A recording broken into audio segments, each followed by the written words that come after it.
وہ بالکل زمین سے جا ملی ہے، بس ایک آدھ اینٹ کا فاصلہ رہ گیا ہے اور قبر جو ہے وہ زمین سے جا ملی ہے۔ عزیزوں، روایت واقعہ صرف پڑھنے کا نہیں ہوتا، آپ غور فرمائیے، یعنی ان کا یہ اعتراض کرنا کہ قبر زمین سے جا ملی ہے، اس کا مطلب یہ ہے کہ ان کی قبر جو بنی گئی تھی وہ بنائی گئی اونچی تھی، تبھی تو اس بات پہ ان کو شک ہو رہا ہے، اعتراض ہو رہا ہے کہ قبر کیسے زمین سے جا ملی ہے۔ تو عزیزوں، جب احمد ابن حنبل کی قبر کے اوپر بنا بنانا جائز ہے تو ائمہ معصومین کی قبر کے اوپر بنا بنانا کیوں ہے؟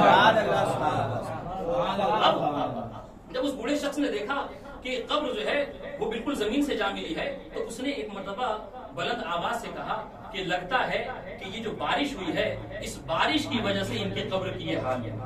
سنی گا، بارش نے احمد ابن حنبل کی قبر کا یہ حال کیا ہے۔ عزیزان گرامی، سنیے گا جان واقعے کو، آپ سنیے، جب جیسے ہی اس نے یہ جملہ کہا فوراً قبر سے آواز آئی، اللہ اکبر، جیسے ہی اس نے یہ جملہ کہا کہ ہو سکتا ہے قبر کا یہ حال بارش کی وجہ سے ہو، فوراً احمد ابن حنبل کی قبر سے آواز آئی۔ میں یہاں روک کر جملہ عرض کروں گا، عزیزان گرامی، احمد ابن حنبل کی قبر سے آواز کا آنا اور بوڑھے کی آواز کا سن کر دوبارہ جواب دینا یہ تو آپ کو ہضم ہو جاتا ہے، لیکن ہم جب کہتے ہیں کہ شہید زندہ ہوتا ہے، امام ہماری دعاؤں کو سنتے بھی ہے، تو آپ کو یہ بات ہضم نہیں ہوتی ہے۔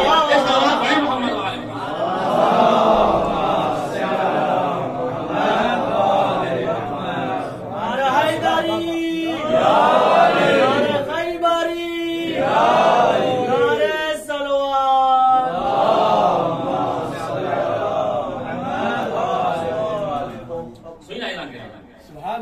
یہ کوئی عام آدمی نہیں لکھا، بلکہ سبط ابن جوزی جیسے عالم نے اپنی کتاب مناقب احمد ابن حنبل نے یہ واقعہ لکھا ہے۔ اب جب اس نے یہ کہا، اور ہمیں ثابت کیا کرنا ہے کہ منظار الحسین کانا کا منظار اللہ فوق عرش، اس کا مطلب بیان کرنا ہے کہ یہ کیسے ہو سکتا ہے کہ کوئی شخص اللہ تعالیٰ کی زیارت کرے۔ اب جب اس نے کہا کہ ہو سکتا ہے کہ قبر کا یہ حال بارش بہت زیادہ ہوئی ہے، بارش کی وجہ سے ہوئی ہے، تو قبر سے احمد ابن حنبل نے آواز دیا کہ نہیں، یہ جو قبر کا حال ہے یہ برا حال بارش کی وجہ سے نہیں ہے، بل ھذا من ہیبۃ الحق عز وجل۔ قبر سے احمد ابن حنبل نے کیا آواز دی کہ یہ اللہ تعالی کی ہیبت سے ہے، چونکہ فقط زارنی الیوم، اس لیے کہ چونکہ اللہ تعالی آج میری زیارت کو آیا تھا۔ سنیں جانے گرامی، کیا کہا؟ یہ اللہ تعالیٰ کی ہیبت کی وجہ سے ہے، کیوں؟ اس لیے کہ پروردگار عالم نے آج میری قبر کی زیارت کی ہے۔ ہم یہی تو کہنا چاہتے ہیں کہ احمد ابن حنبل یہ کی قبر کی زیارت اللہ تعالیٰ کرتا ہے، لیکن میں نتیجہ بھی نہیں دوں گا۔ آپ دیکھیے گا، اب جب اللہ تعالیٰ احمد ابن حنبل کی قبر کی زیارت کو آتا تو احمد ابن حنبل نے پوچھ لیا پلٹ کر کہ پروردگار تو کیوں میری قبر کو زیارت کو آتا ہے؟ پروردگار تو کیوں میری قبر کی زیارت کو آیا؟ تو پروردگار عالم نے پلٹ کر جواب دیا کہ اے احمد ابن حنبل، میں تیرے قبر کی زیارت کو اس لیے آتا ہوں کہ چونکہ لِأَنَّكَ نَصَرْتَ كَلَامِي الَّذِي تُنشَرُ فِي الْمَحَارِيبِ۔ اے احمد ابن حنبل، میں تیری قبر کی زیارت کو اس لیے آیا ہوں کہ چونکہ تو نے میری کلام کی نصرت کی ہے۔ کہا کیسی نصرت؟ کہا نصرت یہ کہ تو نے جو میرے کتاب کی اشاعت کی ہے، نشر و اشاعت کی ہے، اس کا فائدہ یہ ہوا کہ میری کتابیں اب چھپ رہی ہیں اور میری کتابیں محرابوں میں پڑھی جا رہی ہیں۔ عزیزان گرامی، میں یہاں پر دیکھیے واقعے کی صحت و سقم اپنی جگہ، لیکن میں یہاں روک کر ایک جملہ کہوں گا، اللہ تعالیٰ نے احمد ابن حنبل کی قبر کی زیارت کیوں کی؟ اس لیے کہ چونکہ انہوں نے اللہ تعالیٰ کے کلام کی نصرت کی۔ عزیزان گرامی، روک کر جملہ کہوں گا، احمد ابن حنبل جب ایک کتاب کی نصرت کر دیں تو پروردگار عالم ان کی زیارت کو آتا ہے۔ تو عزیزوں، معلوم یہ ہوا کہ جو اللہ تعالیٰ کی ایک کتاب کی نصرت کرے، جب اس کی زیارت کو خدا آ سکتا ہے تو جس نے پورے دین اسلام کو بچا لیا ہو، اگر ہم اس کی زیارت کو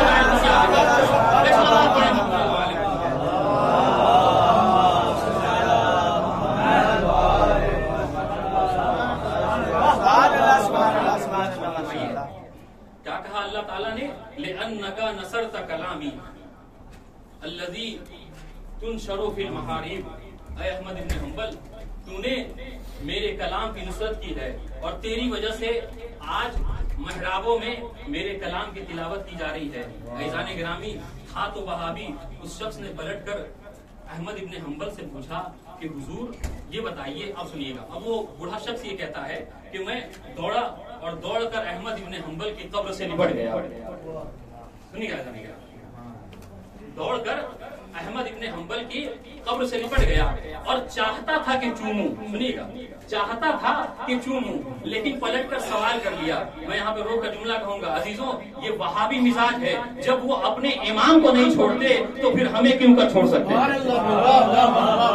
آپ دیکھیے، تو چاہتا ہے وہ بوڑھا سب کہتا ہے کہ میں نے چاہا کہ میں احمد ابن حنبل کی قبر کا بوسہ لوں، لیکن میرے دل میں ایک سوال آیا، اور سوال میں نے یہ کیا کہ حضور کہ میں نے دیکھا ہے کہ لا يقبل القبور الا قبر. اے حضور یہ بتائیے کہ احمد ابن حنبل یہ بتائیے کہ میں نے دیکھا ہے کہ سوائے آپ کے کسی کی قبر کا بوسہ نہیں لیا جاتا.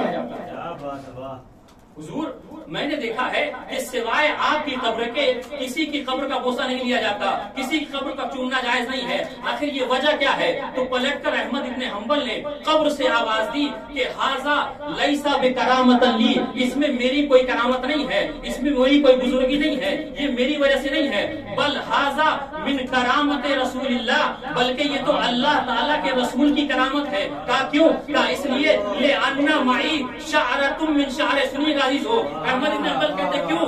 اس لیے میرے قبر کو چوما جاتا ہے، دوسرے کی قبروں کو نہیں چوما جاتا. کیوں؟ اس لیے لأن معی شعرۃ من شعر رسول اللہ، چونکہ میرے ساتھ قبر میں نبی کا ایک بال دفن ہے. میرے ساتھ قبر میں نبی کا ایک بال دفن ہے. عزیزان گرامی، اب غور نہیں کر رہے ہیں، آپ دیکھیے کہ جب کسی قبر میں نبی کا ایک بال دفن ہو جائے تو اس کے قبر کا چومنا بھی جائز ہے، زیارت کرنا بھی جائز ہے. اب اگر کسی جگہ پر نبی کی آل دفن ہو جائے تو اس کا چومنا کیوں کر بھی دفن ہو سکتا ہے؟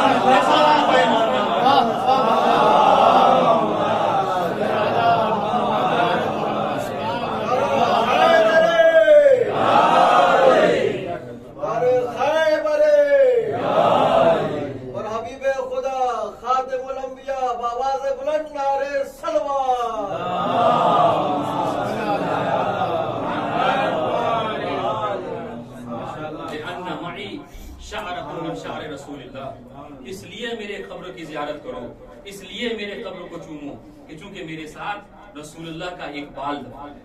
عزیزان گرامی، جس قبر میں رسول اللہ کا ایک بال دفن ہو جائے تو وہ قبر اس لائق ہو جاتی ہے کہ اس قبر کو چومنا بھی جائز ہے، اس قبر کی زیارت بھی کی جا سکتی ہے. تو پھر اس قبر کی زیارت کرنا کیوں کر بدعت ہو سکتی ہے کہ جس کی قبر کی زیارت کے مشتاق انبیاء کرام.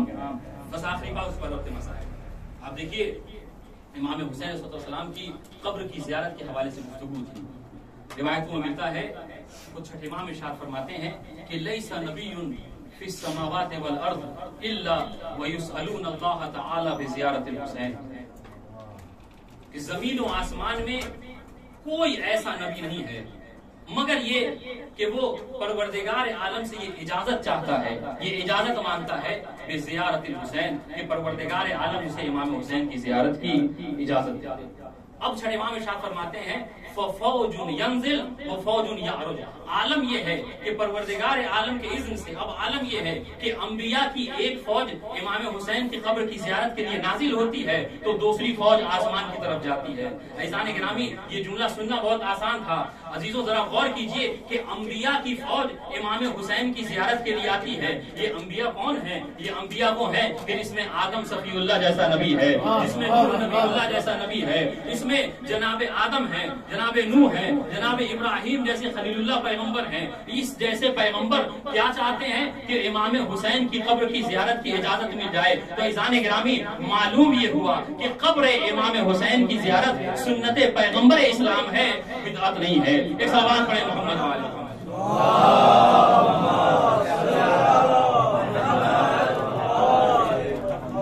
مگر عزیزان گرامی، طول تاریخ میں یہ طریقہ رہا ہے کہ اس زیارت کو، اس پر حملہ کیا گیا، طریقے سے جو ہے وہ اس کے بدعت اور شرک اور کفر کا جو فتویٰ لگایا گیا. خود ابن تیمیہ نے جب بدعت و شرک اپنے زور پر تھی اس وقت اسی زمانے میں سنی عالم دین سبکی نامی شخص نے ایک کتاب لکھی ہے، شفاء السقام فی زیارت سید الانام، اور اس میں اس واقعے کو لکھا کہ کس طریقے سے پیغمبر اسلام کی زیارت کے ذریعے سے خدا بند عالم مریضوں کو شفا دیتا ہے. چنانچہ تیسری خلافت کے دور میں جب ایک شخص یہ شکایت لے کر آیا کہ میں بڑا بیمار رہتا ہوں، تو تیسرے خلیفہ نے یہ مشورہ دیا کہ جاؤ پیغمبر اسلام کی قبر کی زیارت کرو، اور قبر پیغمبر کی زیارت کرنے کے بعد ان کے وسیلے سے خداوند عالم کی بارگاہ میں اپنے بیماریوں کی شفا کے لیے دعا کرو.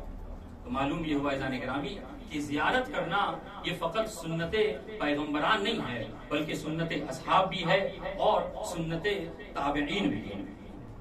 ہاں عزیزان گرامی، امام حسین علیہ السلام کی زیارت کیوں نہ ہو؟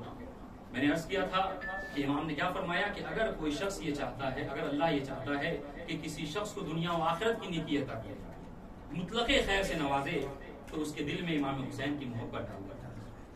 اگر امام حسین کی محبت کا مکمل مصداق آپ کو دیکھنا ہے تو کربلا کے میدان میں آپ حر کو دیکھ لیجیے.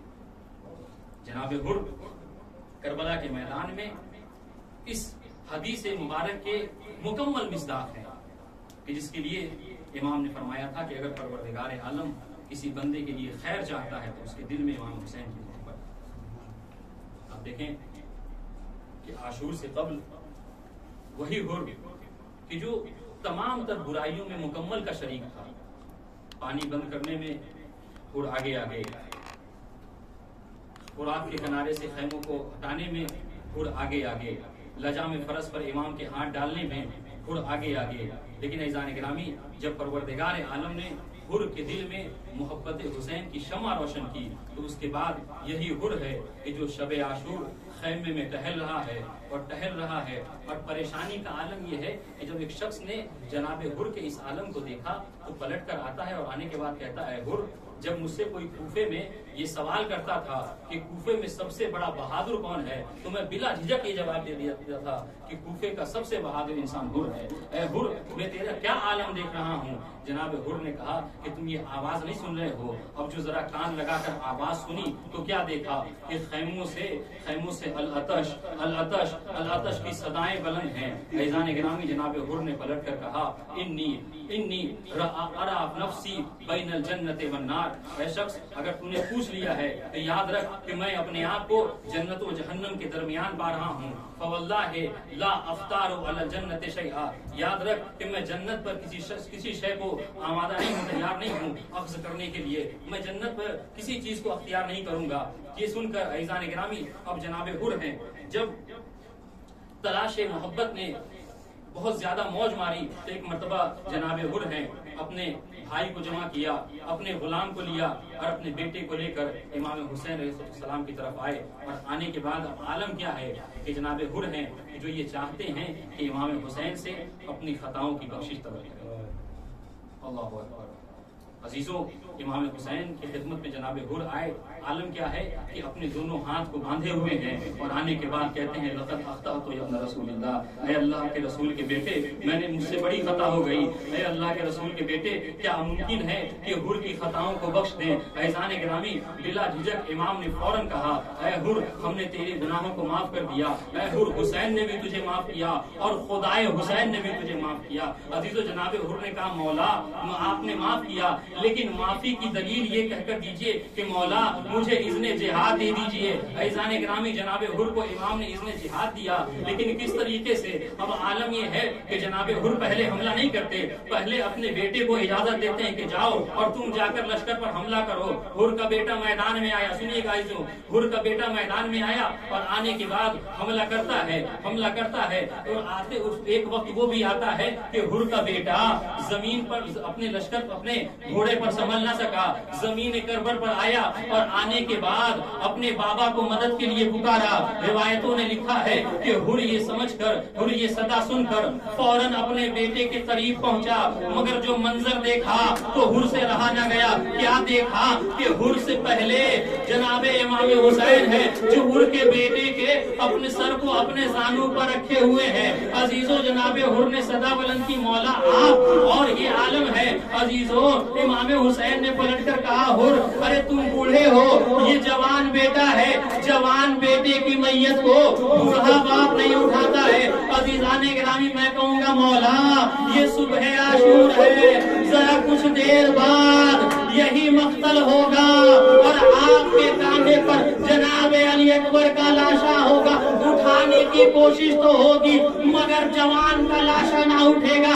آپ بنی ہاشم کے بچوں کو آواز دیں گے, اے بنی ہاشم کے جوانوں, اور میری مدد کو آؤ. بوڑھے باپ سے جوان بیٹے کا لاشا نہیں اٹھے. اجرکم اللہ عزیزان گرامی, عزیزوں یہی جناب حر ہیں. جناب حر نے بھی حملہ کیا اور الغرض جناب حر کی شہادت واقع ہوئی. بس آخری بات, جناب حر کی شہادت واقع ہوئی تب عصر عاشور کی جب جنگ ختم ہو گئی, اب عالم یہ آیا, جب نوبت یہ آئی کہ شہداء کے لاشوں کے سر و تن میں جدائی کی جائے, اور اشقیاء نے یہ سوچا کہ اب لاشوں کی بے حرمتی کی جائے. عزیزان گرامی روایتوں میں ملتا ہے کہ جناب حر کے جو قبیلے والے تھے وہ سب کے سب آگے بڑھے, اور آگے بڑھنے کے بعد عمر سعد سے کہتے ہیں, عمر سعد ہم نے اب تک صبر کیا, ہم تیرے خلاف نہ گئے, لیکن اے عمر سعد یاد رکھ اگر حر کے لاشے کی بے حرمتی ہوئی تو ہم سے برداشت نہ ہوگا, ہم تیرے خلاف جنگ کریں گے. عزیزان گرامی یہ کہہ کر انہوں نے جناب حر کے لاشے کو جدا کر لیا اور لے جا کر دفن کرنا چاہتے تھے, مگر ان کا لاشا حدود کربل سے آگے نہ بڑھا. عزیزان گرامی ذرا سوچنے کا مقام ہے کہ جناب حر کے قبیلے والوں نے بڑھ کر حر کے لاشے کی بے حرمتی برداشت نہ کی. میں سوچتا ہوں کہ جب یہ منظر سید سجاد کی نظروں سے گزرا ہوگا تو سید سجاد کے دل پر کیا گزری ہوگی کہ ارے حر کے قبیلے والوں نے تو حر کے لاشے کی بے حرمتی نہ ہونے دی. ارے ہائے جوان بیٹا ہے, باپ کے سر و تن میں جدائی ہو رہی ہے, مگر اتنا مجبور ہے کہ اپنے بابا کی مدد نہیں کر سکتا. لاشوں